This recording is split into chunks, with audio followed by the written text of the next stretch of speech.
To another of my maintenance videos for car performance. I actually use a Mercedes ML320, but most of the concepts here will work for any vehicle. So today I'm cleaning my camshaft sensor. You see, some of these videos will be helpful for those who cannot access original parts. For instance, I live in Africa, so sometimes we don't get these original parts easily. So I usually find myself cleaning out gum and all that, cleaning gunk, cleaning grease, or whatever you may call it, that affect these sensors, that affect their sensitivity and their stability. So here is the camshaft sensor. I'm using a spray bottle. You see that? It's just a spray bottle from perfume.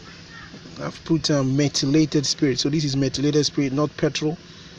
Can also use carb cleaner, I guess, but I like methylated spirit because it's so gentle and it cleans really well. So I've used that along with a toothbrush. So these are all things you can do at home: a toothbrush and methylated spirit. And what I've done is to spray and brush carefully, spray and brush, and you see it's all shiny and new. So this is something you can do. You can check all these sensors. I also use this to clean my airflow meter. Give it a nice good spray.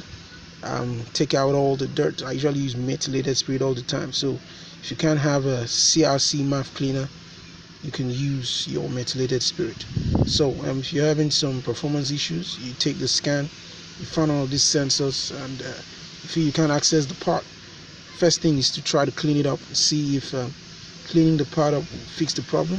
Clean the part up, clear the code, drive the car, see how it works, right?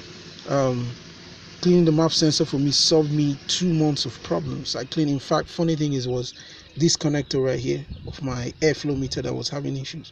So I think it's something everyone needs to try. Once you have performance issues, try to clean the sensors and see how they perform when you put them back. All right, thanks for watching.